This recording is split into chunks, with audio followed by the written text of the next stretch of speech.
Glória a Deus. A paz do Senhor Jesus. Irmão, compartilhando.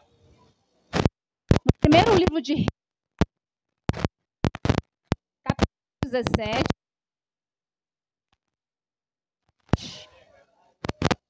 Primeiro livro de Reis, capítulo 17, versículo 7. Enquanto os irmãos procuram, eu vou estar aqui falando um pouquinho sobre o porquê eu escolhi esse texto, né? Sabe aquele dia, aquele mês? Não sei se lá na sua casa acontece isso, mas esse mês aconteceu. Que as coisas começam a embolar financeiramente.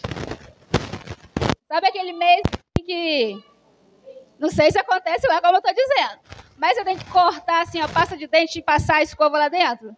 Não sei, mas às vezes acontece na vida do crente, por que não? Né? Nós somos crentes, somos fiéis a Deus, mas a dificuldade bate em qualquer porta. E não é vergonha falar, não. Né? A gente tem que ser humilde e falar quando acontece. Qual o problema? E aí, as contas vão embolando, as coisas vão embolando, e a gente dorme preocupado, né? A gente não pode perder a fé, mas que a gente se preocupa, a gente se preocupa. E aquele dia eu dormi preocupado com as contas. Meu esposo ainda não tinha recebido. Já era para ter recebido, mas não recebeu. Às vezes atrasa um pouquinho, né? Aí vai embolando, enfim. Aquele dia eu dormi preocupada. E eu falei, Senhor, nós só temos o dinheiro para pagar o aluguel esse mês. E se for preciso a gente pagar o aluguel e não fazer compra, a gente vai pagar o aluguel e não vai fazer compra, né? Amém. E eu fui dormir assim. E não perdi o sono, dormi. Mas quando foi de manhã, assim, a preocupação veio de novo na minha mente, assim, abri os olhos. Dívida, conta, isso, aquilo, outro. E de repente veio a voz do Senhor falando comigo. Viúva de Sarepta. E é o que a gente vai estar lendo aqui. Amém? Primeiro livro de Reis, 17, 7. Algum tempo depois, o riacho secou-se por falta de chuva. Então, a palavra do Senhor veio a Elias. Vá imediatamente para a cidade de Sarepta, de Sidom, e fique por lá. Ordenei a uma viúva daquele lugar que lhe forneça comida. E ele foi. Quando chegou à porta da cidade, encontrou uma viúva que estava colhendo gravetos. Ele a chamou e perguntou: pode me trazer um pouco de água numa jarra para eu beber? Enquanto ela ia buscar a água, ele gritou: por favor, traga também um pedaço de pão. Mas ela respondeu: juro pelo nome do Senhor, o teu Deus, que não tenho nenhum pedaço de pão, só um punhado de farinha num jarro e um pouco de azeite numa botija.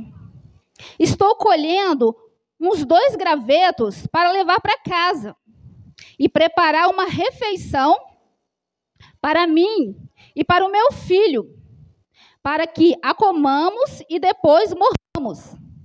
Ele lhe disse: não tenha medo, vá para casa e faça o que eu disse. Mas primeiro, faça um pequeno bolo com o que você tem e traga para mim.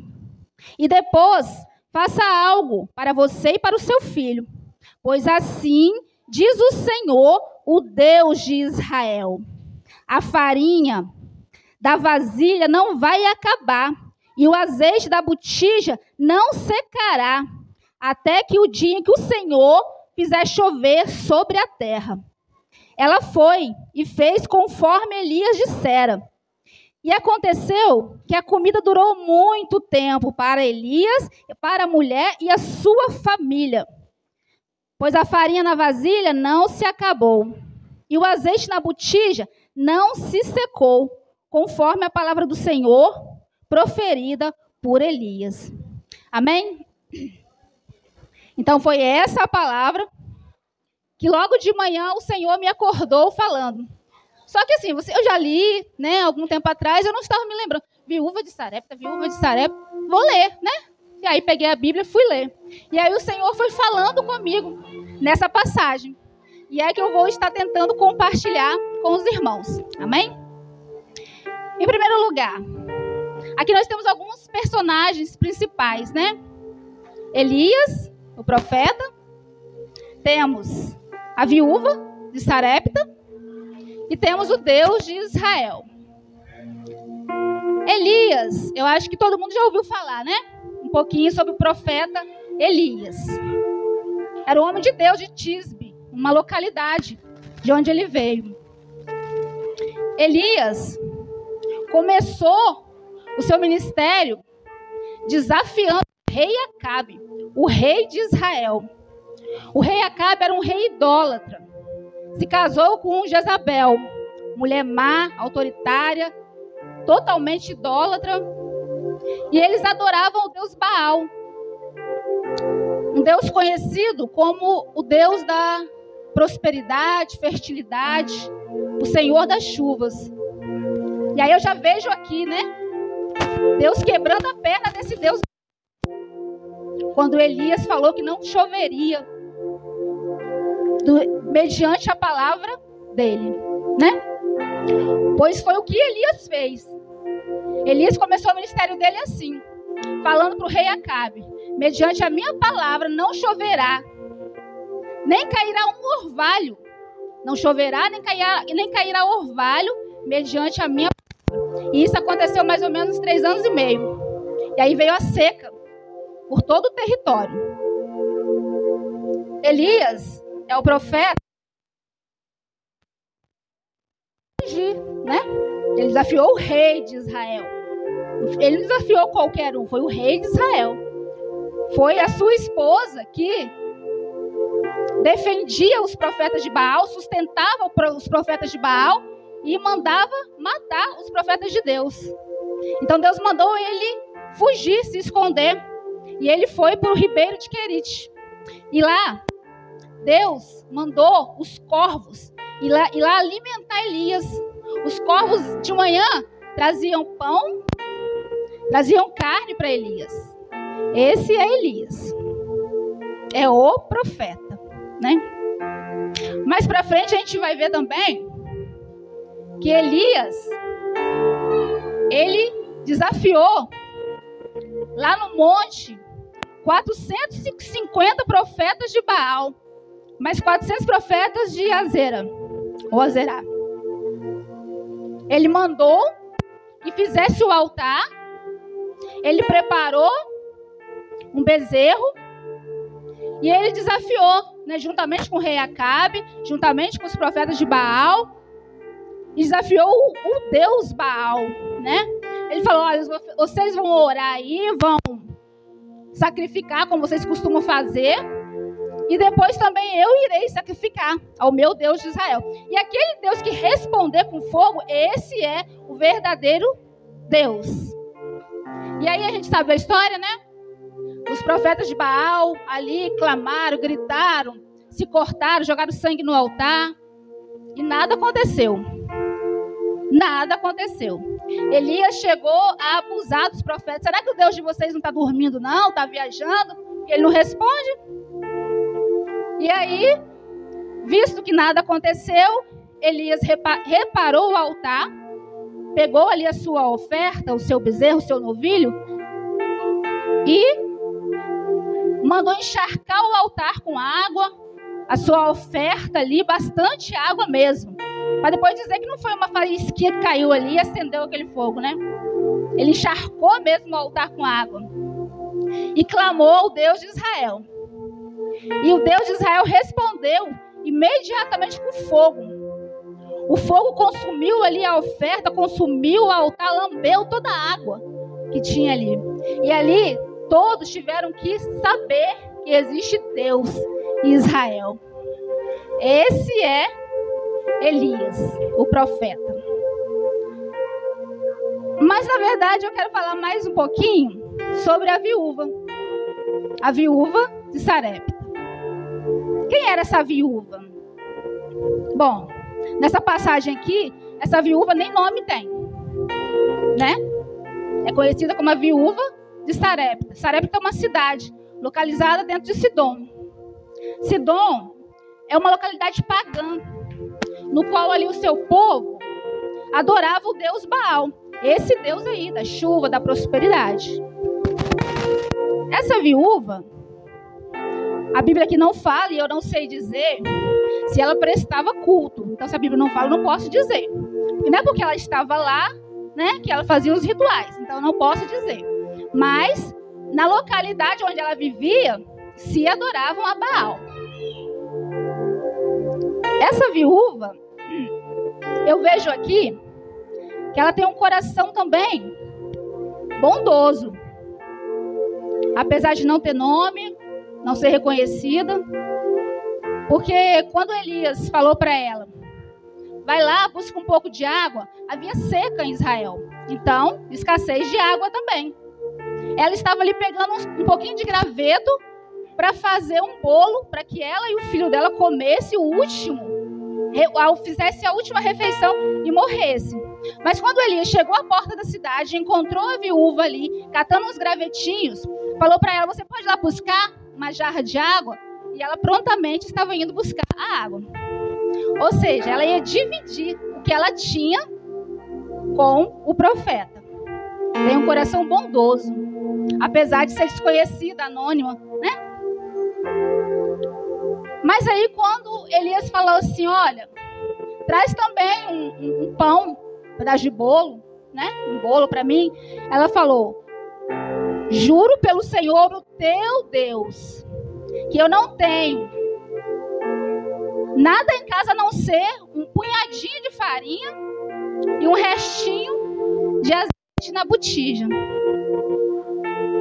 E Elias virou para ela e falou bem assim, não tenha medo, vá lá e faça o que eu estou mandando. Estou falando com as minhas palavras, tá, irmão? Porque a memória você não consegue, né? Mas enfim, com as minhas palavras. E ela foi lá e estava fazendo o que Elias falou, porque Elias falou, não tenha medo, vai lá e faça o que eu lhe falei. Porque assim diz o Deus de Israel, a farinha não vai acabar, o azeite não vai faltar, até que se chova novamente em Israel, ou em toda a localidade. E aí essa viúva obedeceu prontamente o profeta. O profeta antigamente, hoje em dia é meio complicado, né? Mas antigamente, o profeta tinha autoridade, né? O profeta era o profeta. Era a voz de Deus aqui nessa terra. Hoje tem muitos ainda, né? Apesar que a gente vê muita coisa por aí, graças a Deus a gente não vê aqui. Mas a gente vê muita coisa por aí, né? Pessoas dizendo ser profeta, e aí fala umas profeciazinhas assim, outras assado. E às vezes a pessoa até acaba saindo da igreja, né? Infelizmente, existe muito assim, por aí afora. Mas essa viúva, ela reconheceu o profeta.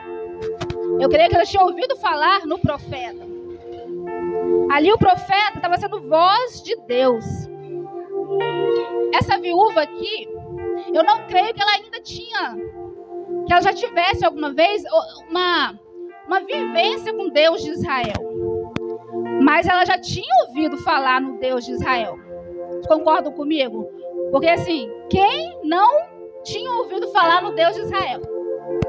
O Deus de Israel é aquele que tirou o seu povo da escravidão no Egito, enviando pragas lá no Egito. Esse é o Deus de Israel. O Deus de Israel é aquele que tirou o seu povo do Egito, levou o seu povo para o deserto, e lá no deserto sustentou o teu povo. Lá no deserto, o Deus de Israel fez sair água da rocha. O Deus de Israel fez aquele povo todinho atravessar o Mar Vermelho. O Mar Vermelho se abriu para o povo passar. Esse é o Deus de Israel. Quem é que não tinha ouvido falar nesse Deus de Israel? Esse é o Deus de Israel. Então eu creio sim que ela já tinha ouvido falar no Deus de Israel. E todas as outras coisas que o nosso Deus, o Deus de Israel, havia feito. Mas eu creio que ela não tinha vivido ainda uma experiência com Deus, né? Porque assim, ouvir falar é uma coisa. Viver a experiência é outra. E aí Deus fez ela viver essa experiência na casa dela. Deus fez ela saber exatamente quem era o Deus de Israel. Porque quando a viúva foi lá e foi preparar, como Elias falou, vai lá, prepare primeiro um pão para mim e depois para você. Ela foi. Agora você pensa, irmãos, vamos falar a verdade aqui. Nos dias de hoje, chegar um profeta na tua casa, você não tem nada, só tem um restinho ali que dá para fazer só para você. Aí ele chegar e falar bem assim, ó, vai lá e faz para mim primeiro. Depois você faz para você. Eu fico assim, eu não sei qual seria a minha atitude. Vamos falar a verdade. O Espírito Santo de Deus tem que testificar muito no meu coração.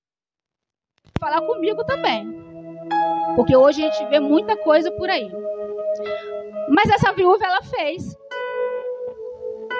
Deus testificou no coração dessa viúva, de alguma forma, que ela foi lá fazer primeiro o pão para Elias. Se ele não fosse um profeta de Deus, ele iria comer o pão com o restinho da farinha do azeite que ela tinha em casa. Além dela e o filho dela morrer, se ele não fosse profeta de Deus. Além dela e o filho dela morrer, ainda morrer com fome, né? Porque era a última refeição que ela iria fazer. Mas ela foi, ela fez primeiro para Elias.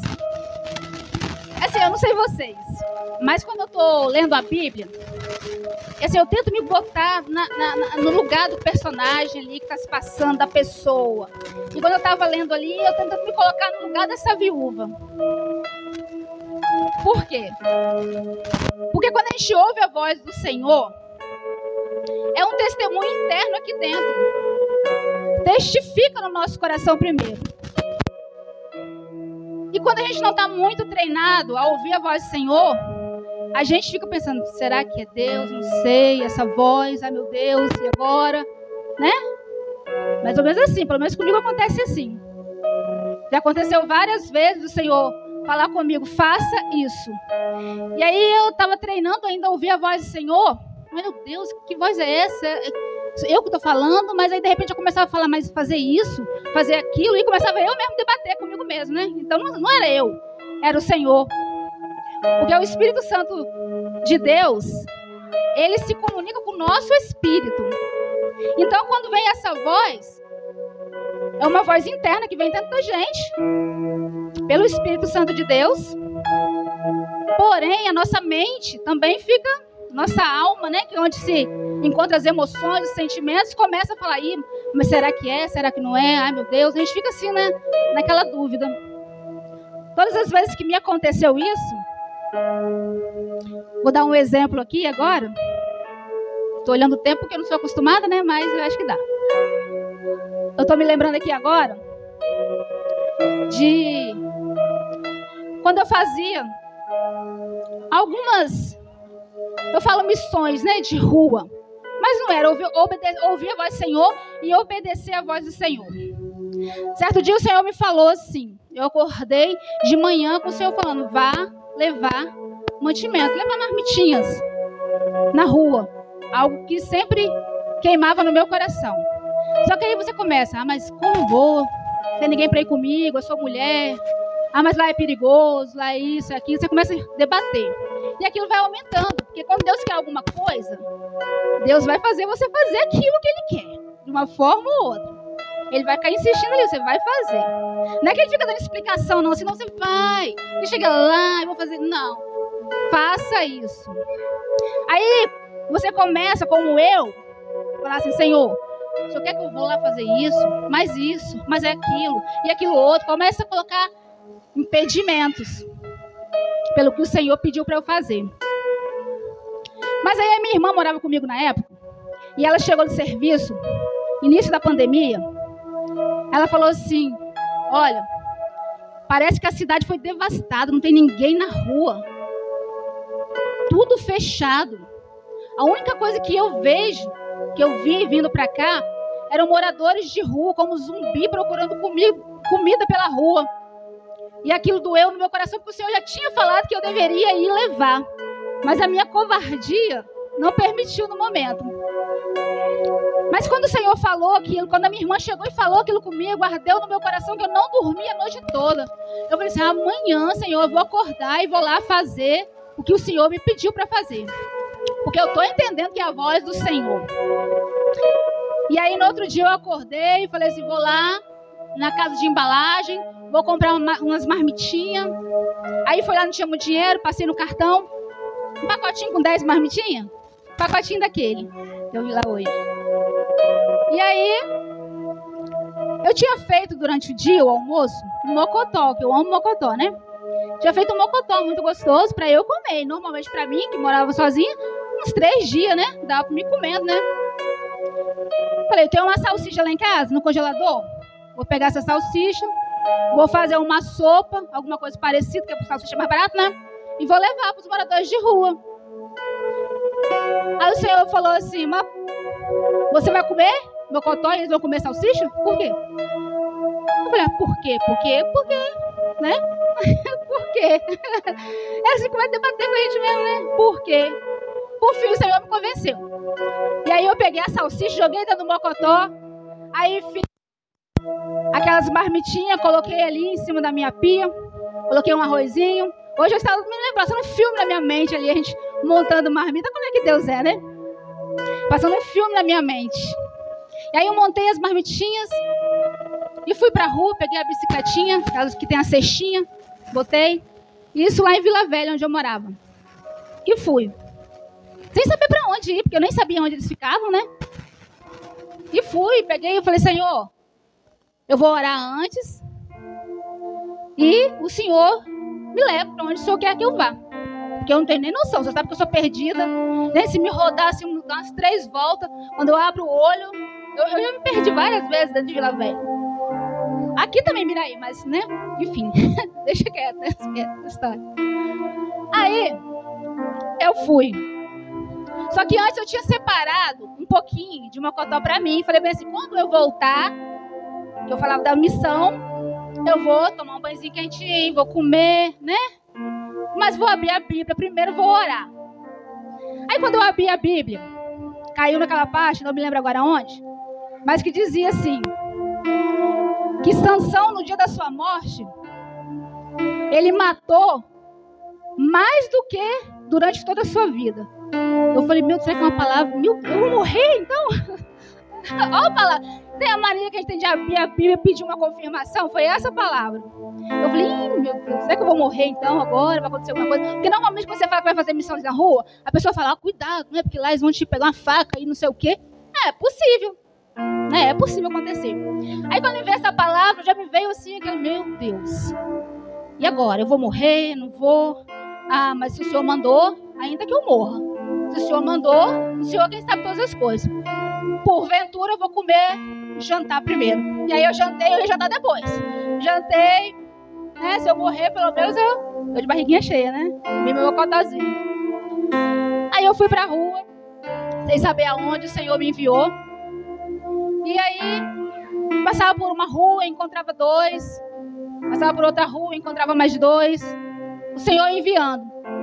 E ali eu chegava, não sei pregar, mas ali na rua, você chegar para um morador de rua e falar, Jesus te ama. Jesus não te esqueceu. É a maior pregação que ele pode ouvir. É a maior mensagem que ele vai segurar no coração dele por muito tempo. Vai alimentar ele por muito tempo. Sabe esse abraço que foi falado aqui? Que talvez, não sei, mas no nosso meio, talvez hoje nem tenha tanta importância assim para algumas pessoas.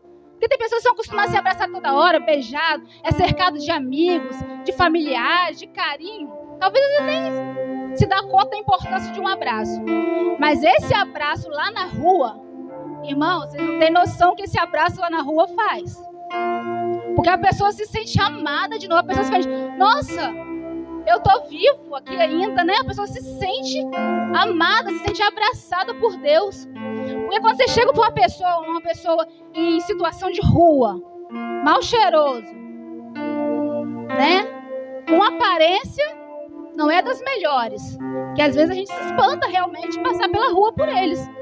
É a realidade. Quando você chega para eles e fala, posso te dar um abraço? A pessoa já faz assim, ó. Não, é porque a pessoa se sente mal, porque ela sabe que ela está fedendo. E aí quando você abraça aquela pessoa se sente assim, a pessoa mais importante desse mundo. Ela recebeu um abraço de alguém que está cheirosinho, de alguém que está todo vestidinho, bonitinho. Sabe essa nossa voz? Perdoa a expressão de taquara rachada aqui? Né, que às vezes a gente cantar, a pessoa fala, nossa, desafinou. Nossa, não sabe nem acompanhar. Eu realmente não sei. Eu começo assim, depois abaixo e vai, enfim. Mas essa vozinha nossa lá fora, irmãos, é uma sinfonia nos ouvidos de quem está lá. Vocês não têm noção como Deus usa a gente lá no meio deles. E várias vezes o Senhor falou, ora, eu chegava, orava pela pessoa, né? Falava do amor de Deus para aquela pessoa. Normalmente o Senhor me falava, fale para ela ou para ele que eu não o esqueci, que eu não o abandonei. Normalmente essa era a mensagem que Deus me mandava levar. Eu não te esqueci. E aí, às vezes, em algumas situações, o Senhor me pedia para louvar para essa pessoa. Muitas vezes abraçado a essa pessoa. E a pessoa ali se derramava aos pés do Senhor. Já aconteceu, por misericórdia do Senhor, de encontrar pessoas afastadas do Evangelho. Porque tem muitos lá fora. Lá fora tem pessoas que eram pastores, diáconos, presbíteros. Tem lá diaconisas. Tem lá pessoas que estavam aqui, outrora como nós. Tem pessoas lá assim. E não é pouco não, tá? São muitas pessoas que estão lá dessa forma. E aí o Senhor me falava para dizer assim, olha, Deus ainda não te esqueceu. Jesus te ama. Jesus quer te levantar. Jesus quer te restaurar de novo, te renovar. E às vezes quando eu louvar com essa vozinha minha, e a pessoa se sentia assim, nossa, o Senhor te trouxe aqui para louvar para mim? Com essa vozinha aqui, mas foi isso que o Senhor mandou fazer. E aí eu vi pessoas que eu fazia o apelo ali novamente para a pessoa voltar para o Senhor. E a pessoa voltava, sabe? Porque a pessoa falou, nossa, esse tempo todo Deus não me esqueceu. Deus ainda me ama assim mesmo, sujo, fedendo. Aqui no tráfico, aqui nas drogas, aqui mendigando, se prostituindo. Ele me ama assim mesmo, ama. Deus não ama o pecado, mas Ele ama o pecador. E aí pessoas se renderam de novo aos pés do Senhor. E aí eu vejo a misericórdia do nosso Deus. Como o nosso Deus age de várias formas. E aí, pessoas ali, eu não sei, irmãos, se eu falar não, o que aconteceu com essas pessoas depois, eu não sei. E também nem, né, não cabe a mim saber, o Senhor que sabe, né, qual o rumo que Ele deu para a vida daquelas pessoas ali. Eu sei que não foi em vão eu ter ido lá, falar do amor do Senhor, falar que Deus não tinha esquecido dessa pessoa. São várias experiências que o Senhor me deu lá na rua. Irmão, eu vou falar, mas que coisa gostosa. Que coisa maravilhosa. Você fazer essas missões na rua. E por misericórdia. Porque se perguntasse, você não tinha medo? Não, e muito.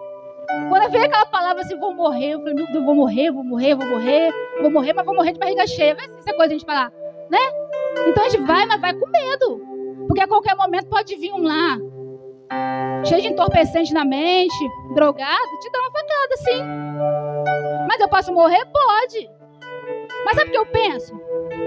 Se a nossa vida valeu uma alma, eu acho que está valendo muito, né? Porque vamos falar a verdade, se a gente entende que nós estamos aqui na igreja, somos lavados e remidos pelo sangue de Jesus. Se a gente entende, se a gente morrer agora, a gente vai para o céu. Se a nossa vida valer uma alma que está ali fora, você vai morrer, mas vai levar um junto com você para o céu. Não é uma benção? Dá medo, não dá? Dá, eu sei. Eu também tenho medo até hoje de fazer isso. E às vezes eu fico pensando, Senhor, se o Senhor não fosse à frente, eu nem sairia de casa, né? Estaria tremendo igual eu estou aqui. Mas é o Senhor que fortalece, é o Senhor que nos chama e fala, vai que eu garanto. É o Deus Todo-Poderoso que a gente serve. Porque assim, eu entendo que se a gente tá cheio aqui dentro, é pra quê? Vai ficar aqui dentro cheio? E vão encher mais, e vão ficar aqui mais, e vão encher, e vão encher. Eu entendo que é pra gente se encher aqui, mas é pra levar lá. Para aqueles que ainda não têm, para aqueles que já se perderam em algum momento da vida. Eu entendo que esse é o evangelho que a gente tem que fazer. Fácil não é. Um simples entregar, evangelizar na rua já é difícil, né? É muito difícil a gente sair de casa para fazer isso. E hoje em dia aqui eu vejo quanto é mais difícil. Eu não sei porquê, mas quando eu estava lá, às vezes eu achava que era mais fácil. Aqui assim eu vejo, e olha que eu dou glórias a Deus todos os dias, porque eu estou numa igreja que tem essa visão. Porque assim, é difícil a gente ver uma igreja que tem essa visão. De cultos ao ar livre, porque através desses cultos ao ar livre, talvez tenha uma pessoa que não tem coragem de vir aqui na igreja, mas que está lá dentro da sua casa e ouve a palavra, e ouve um testemunho, e ouve um louvor, e o Espírito Santo toca. E daqui um dia a pessoa se fortalece e está aqui juntamente com a gente. Irmãos, eu acho que a hora já foi, né? Mas enfim, eu quero concluir que essa viúva, ela obedeceu à voz do Senhor, com medo ou sem medo, não sei, eu fui com medo.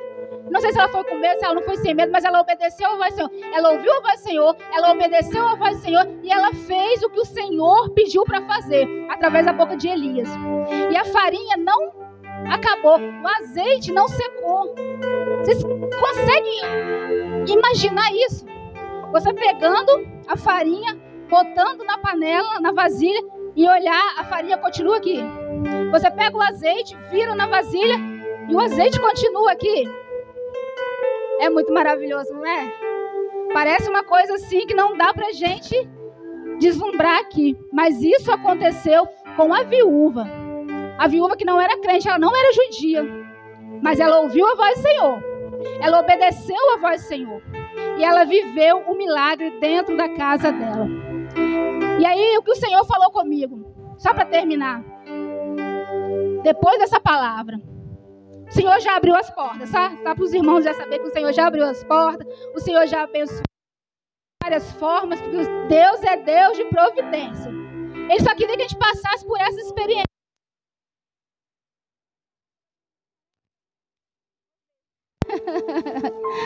Vamos ver se você é capaz de profetizar um milagre dentro da sua casa, no tempo difícil, no tempo de luta, né?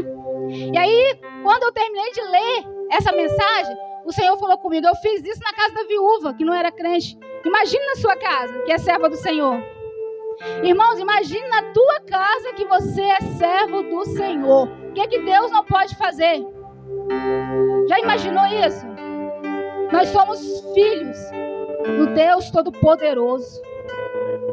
Nós somos filhos do Deus do impossível, que pode fazer todas as coisas ao nosso favor. Ele pode mover céus e terra ao nosso favor, e é isso que Ele faz com a gente. Então assim, eu agradeço a Deus, porque Deus é maravilhoso, Deus é fiel. Se tem alguém aqui que ainda não serve esse Deus do impossível, se tem alguém aqui que ainda não aceitou Jesus como seu Senhor, como seu Salvador, para ter o direito de ser chamado de filho e viver esses milagres também, porque eu creio que a vida dessa viúva não foi a mesma, mas depois desse milagre não. Eu creio que não. Então assim, vamos confiar no Senhor, mesmo em tempo de crise. Vamos fazer como uma viúva, que talvez com medo ou sem medo, mas ela obedeceu à voz do Senhor e ela viveu o milagre dentro da casa dela. E é isso que eu profetizo na minha vida. É isso que eu profetizo na casa de cada irmão que está aqui. Que o milagre venha acontecer na tua casa também. Em nome de Jesus Cristo. Eu agradeço a minha oportunidade. Peço perdão se ultrapassei o horário, porque eu não tenho muita intimidade em estar aqui na frente. Amém? Em nome de Jesus, eu agradeço a oportunidade.